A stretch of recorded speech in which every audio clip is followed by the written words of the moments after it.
Yes, listen students.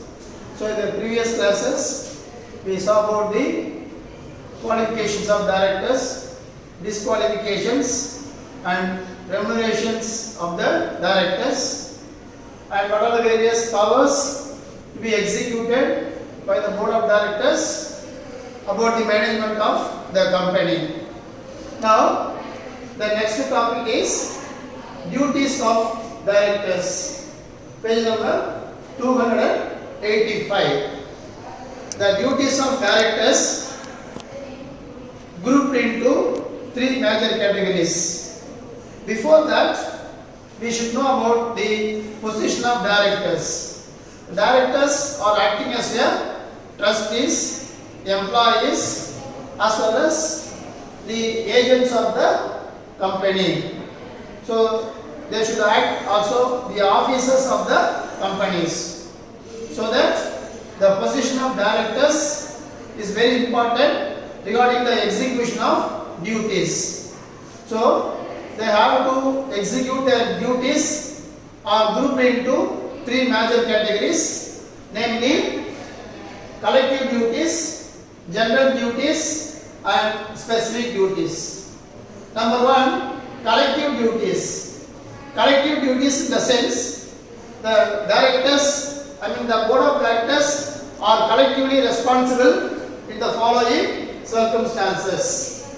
Number one, approval and authentication of annual returns, whether it may be a profit and loss account or a balance sheet or any other statements that should be approved as well as authenticated by the board of directors. If anything is not authenticated or approved means it should not be a valid one. So there is a need of approval and authentication from the board of directors. Then second one, report to the shareholders. So each and every directors or the board of directors is liable to share or report to the shareholders regarding the performance of the company, reserves, capital, investment of the company funds, borrowing of the companies as well as surplus funds. So periodically the board of directors have to share the information about the capital, borrowings, investment and reserves. In addition with that, the performance of the company of the relevant year also to be shared with the shareholders. Then appointing of first auditors. It is also another important duty of the director to appoint the auditor of the company.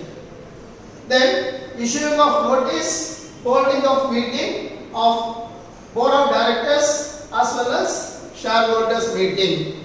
So there is a need of proper notice and conducting of meeting. It may be the shareholders meeting or it may be the board of directors meeting.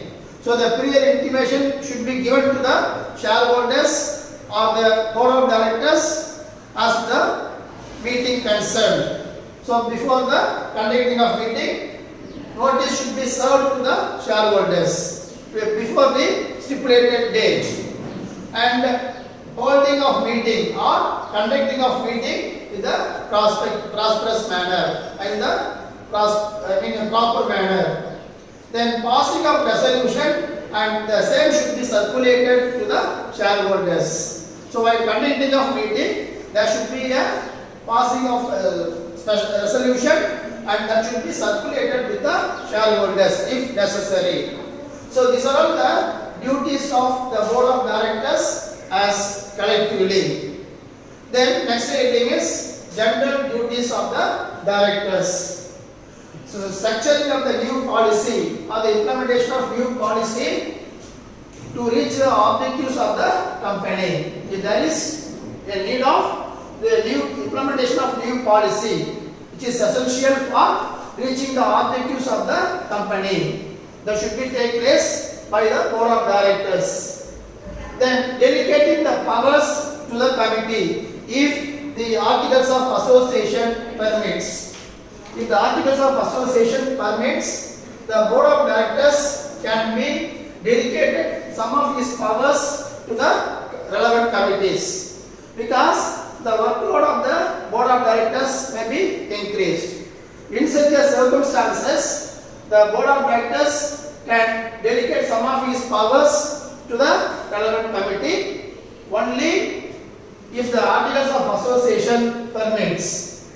Then necessary instruction given to the employees and the implementation of such policies and the review of the progress of the company. It is very important. General duty of the director, instruction to the employees, implementation of necessary policies and review the progress of the company.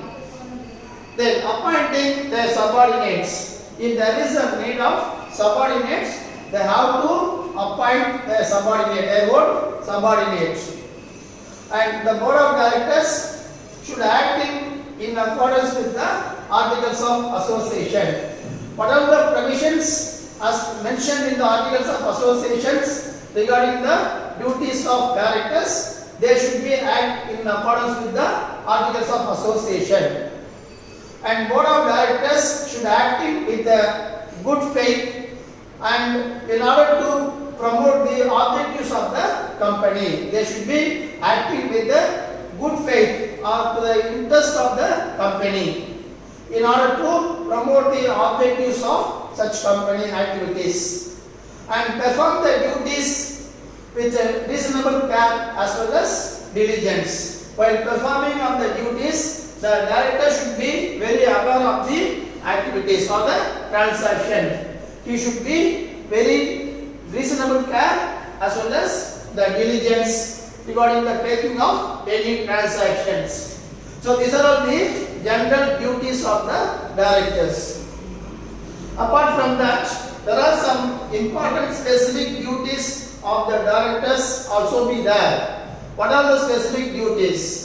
So each and every director should disclose about the name, address and occupation of the director. Number 2, each and every director should hold the qualification share after 2 months of the appointment. So after getting of appointment as a director, he should hold the qualification share. That should be mentioned in the articles of association. And another important duty is to issue the prospectus to the public.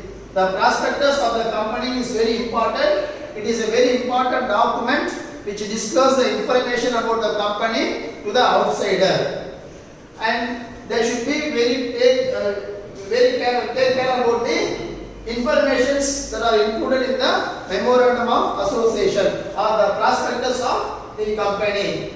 Because a misleading statement, if there is any wrongful information which are included or take place in the prospectus, the board of directors should be liable for the misstatement of prospectus. So that they should be take care about the issuing of prospectus to the public. Before that, he has to sign the prospectus. So director should be signing the prospectus. Then deposit of money, application money into the scheduled bank. So while issuing of shares, the amount of money collected by the company as application money that should be deposited into the scheduled bank properly. So another important duty is deposition of application money into the scheduled bank and taking of necessary steps regarding the forfeiture of shares or transfer of shares. So there is some sort of procedures are to be followed regarding the transfer as well as forfeiture of shares. So then to call for the extraordinary general body meeting if necessary. So if there is a need of extraordinary general body meeting take place, he should be called for the meeting. Extraordinary general meeting means those transactions which cannot be postponed for the next annual general meeting. So it is very important. Before that, they should be called for extraordinary general body meeting when if the transaction has not been postponed to the next annual general meeting. So in such a case, they have to call for the extraordinary general body meeting. Then to call the statutory meeting and the annual general meeting. What do you mean by statutory meeting? Statutory meeting is a meeting which is held by the company or conducted by the company only one time in the life of the company. So that is why it is called as statutory meeting. So within the 6 month of the incorporation of company, they should be conduct the statutory meeting. It is conducted by the company only one time in the life of the company. Then annual general meeting is conducted by the company every year. So the period between the two annual general meeting shall not exceed 15 months. So the period between the two annual general meeting should not exceed 15 months. And the extraordinary general meeting conducted by the company when the transaction has not been postponed till the conducting of annual general meeting. Then to file all the report with the registrar regarding the company's activities. All the report should be filed by the board of directors with the registrar. If it is not so, means the board of directors will be liable for all the consequences. Then to declare and payment of dividend to the shareholders. The rate of dividend and the amount of dividend should be declared or decided by the board of directors. That should be payable to the shareholders within the stipulated period of time. And last one is to carry out all other activities which are specified in the Act. That means if any informations, the informations apart from these informations, any other informations or activities are specified in the Act of Companies Act of 2013 also to be enclosed or carried out by the directors.